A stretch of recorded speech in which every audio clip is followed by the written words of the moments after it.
Best varicose wines చికిత్సనే పొందండి. నొప్పి లేని చికిత్స కోసం సంప్రదించండి ఎబిస్ హాస్పిటల్.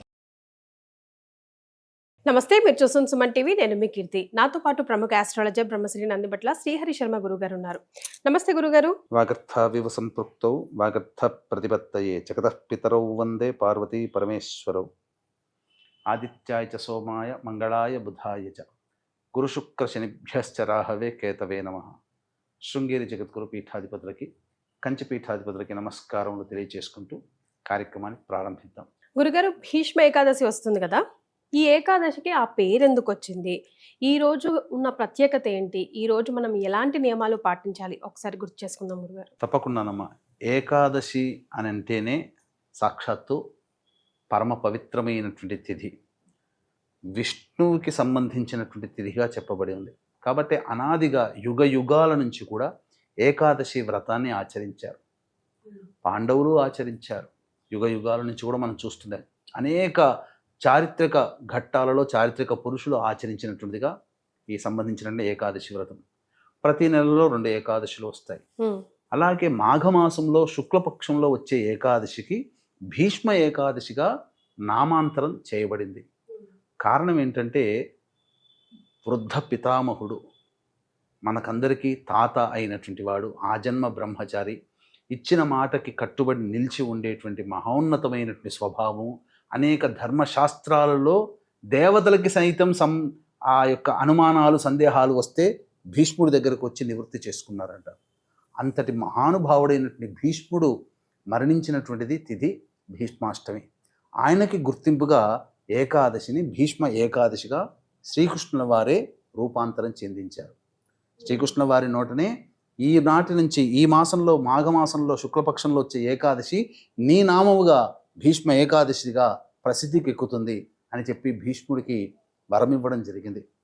అంటే చాలామంది అనుకుంటుంటారు, మనకు భీష్ముడు అష్టమి రోజున కదా మరణించింది, మరి ఏకాదశి రోజున విష్ణు సహస్రనామ పారాయణం అనేటువంటిది ఎందుకు ఉద్భవించింది అని చెప్పి. అంటే వీక్షించేటువంటి మన సుమన్ టీవీ ప్రేక్షకులకు కూడా తెలియాల్సినటువంటిది ఏంటంటేనమ్మా, ఈ రోజున ఖచ్చితంగా భీష్ముడిని స్మరించుకోవాలి.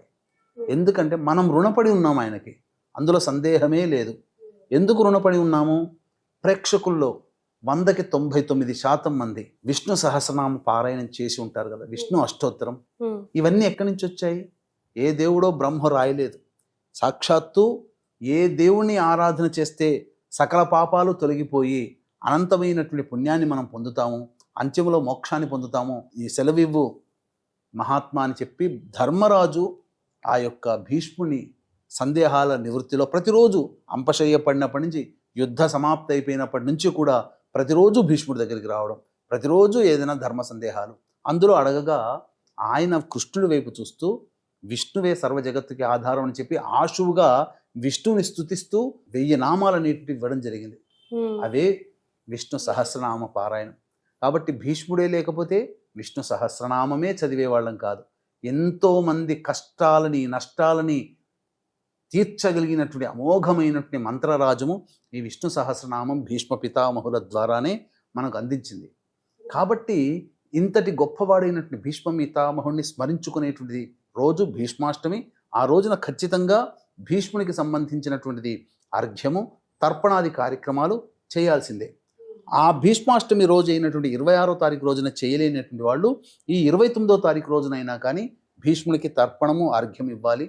ముఖ్యంగా దీనికి సంబంధించినటువంటి గాథ ఏంటంటే, ఇంద్రుని సభలో పులోమాన్ అనేటువంటి ఒక గంధర్వుడు గానం చేస్తుండగా పుష్పవతి అనేటువంటి ఒక అప్సరస నాట్యం ఆడుతుంటే ఈ గంధర్వుడికి పుష్పవతి మధ్య ప్రేమాయణం సాగుతుంది. తన ప్రేయసి యొక్క అందాన్ని చూసి మైమర్చిపోయి తన యొక్క గానములో అపస్వరాలు దొర్లాయి.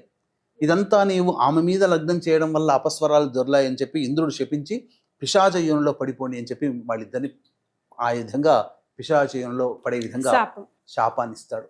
అంతటా రౌరవాది నరకాన్ని తలపించే పిశాచయోనిలో ఉన్నటువంటి వాళ్ళకి అనేక బాధలు ఈది బాధలు కలుగుతూ చెప్పరానటువంటి బాధలతో ఉన్నటువంటి వాళ్ళు అనుకోకుండా ఈ ఏకాదశి మాఘ శుక్ల ఏకాదశి తిథి రోజున వాళ్ళు ఉపవాసించడం, జాగరణ చేయడం, ఆ శరీర బాధలకి తట్టుకుంటూ నిద్ర రాక జాగరణ చేయడం, ఆ రోజున ఎటువంటి ఆహారం వారికి లభించకపోవడం వల్ల ఉపవాసాన్ని పొందిన పుణ్య ఫలితం, ఇవన్నీ జరగడం వల్ల వాళ్ళకి విష్ణు భగవానుడు ప్రత్యక్షమై పిశాచ యోని నుంచి వారికి మోక్షాన్ని ప్రసాదించాడు.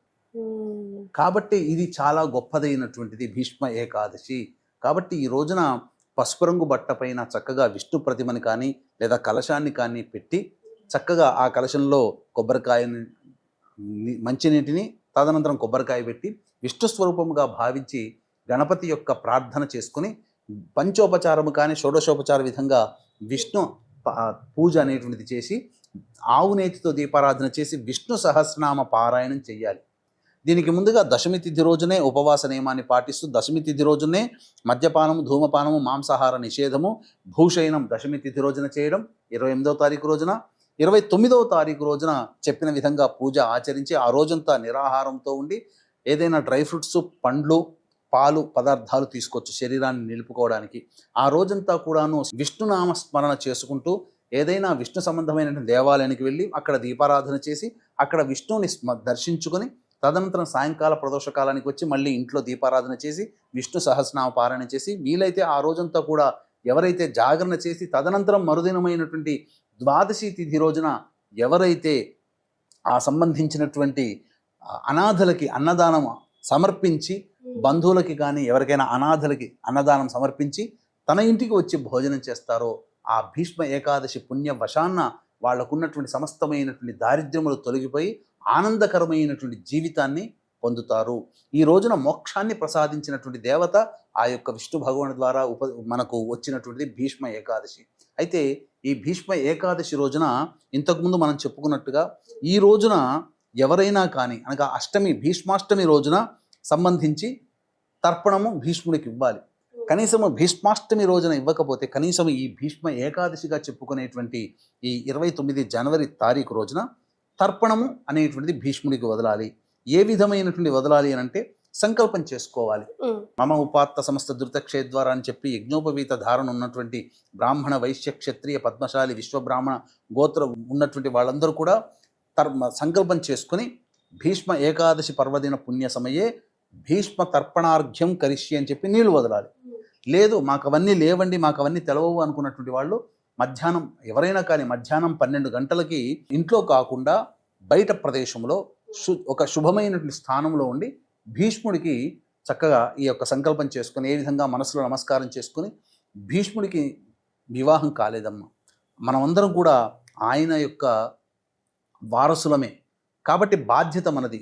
ఈ యొక్క భీష్మ ఏకాదశి రోజున ఆయన పేరును స్మరించుకొని నేను అర్ఘ్యము తర్పణం ఇస్తున్నానని చెప్పి మనస్పూర్వకంగా ఈ భీష్మ ఏకాదశి రోజున అర్ఘ్యం అనేటువంటిది ఇవ్వాలి. ఏ విధంగా ఇవ్వాలి, తర్పణం ఏ విధంగా ఇవ్వాలి అనేటువంటిది కూడా మనం తెలియజేసుకున్నాం. అలాగే వీక్షించేటువంటి ప్రేక్షకులు కూడా ఈ యొక్క ఆదివారము పుష్యమి నక్షత్రము పౌర్ణమి తిథి వచ్చినటువంటిది ఈ మాఘ పౌర్ణమి చాలా విశేషమైనటువంటి ప్రభావవంతమైనటువంటిది రోజు.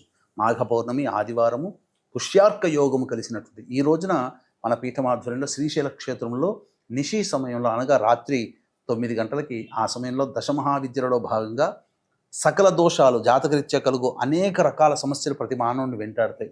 ఇంతటి గొప్పదైనటువంటి యోగం ఉన్నటువంటి సందర్భంగా ఈ దశమహావిద్యలో భాగంగా ప్రత్యంగిర, బగలాముఖి, రాజశ్యామల, వారాహి, ధూమవతి హోమాలతో పాటుగా మేష, మిథున, కర్కాటక, సింహ, కన్య, వృశ్చిక, ధనస్సు, కుంభమీన రాశిలో జన్మించిన వారికి శనిదోష నివారణ హోమాలు, కాలభైరవ హోమాలు, మృత్యుంజయ, సుదర్శన హోమాది కార్యక్రమాలు జరిపించి శక్తిపాతము చేసినటువంటి కరుంగలి మాల ఇవ్వడం జరుగుతుంది.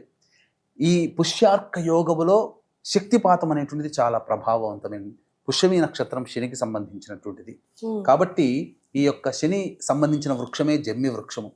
ఈ సందర్భముగా ఈ యొక్క సంబంధించినటువంటి కరుంగలి మాలను శక్తిపాతం పుష్యార్క యోగంలో చేసి ఇవ్వడం ద్వారా అమోఘమైనటువంటి మంత్ర ప్రభావము, మహత్యము ఆ మాలకి వస్తుంది. కాబట్టి అందరికీ కూడా సామాన్య మానవులు కూడా ఈ మాలను అందించే ఉద్దేశంతో ఈ కార్యక్రమం రూపకల్పన చేయడం జరుగుతుంది. అవకాశం ఉన్న వాళ్ళు కార్యక్రమ తదనంతరం కాంటాక్ట్ చేసి మీ గోత్రనామాదులు నమోదు చేసుకోవచ్చు. ఇక అర్ఘ్యం అనేటువంటిది మొట్టమొదలు ఆ సంబంధించినటువంటి తర్పణాలు భీష్ముడికి వదలాలి. భీష్మ ఏకాదశి రోజున ఎలాంటి తర్పణం వదలాలి అని అంటే తండ్రి ఉన్నవాళ్ళు, తండ్రి లేని వాళ్ళు కూడా వదలొచ్చు.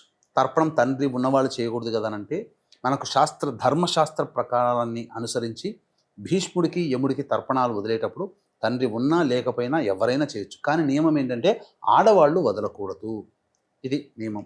కాబట్టి మొట్టమొదలు తర్పణం వదలాలనుకున్నప్పుడు మన యొక్క జంధ్యాన్ని బ్రాహ్మణులు యజ్ఞోపవీతం ఉన్న వాళ్ళైతే, లేకపోతే యజ్ఞోపవీతం లేని వాళ్ళు చక్కగా నీరు తీసుకొని, యజ్ఞోపవీతం ఉన్న వాళ్ళైనా యజ్ఞోపవీతం లేని వాళ్ళైనా, యజ్ఞోపవీతం కనుక అర్హత ఉంటే మన కుడి చేతికి 3 సార్లు చుట్టుకొని, ఏది యజ్ఞోపవీతాన్ని బొటన వేలికి చుట్టుకొని, అప్పుడు చేతిలో నీళ్లు తీసుకొని ఫస్ట్ అర్ఘ్యం ఇవ్వాలి. ఏమని?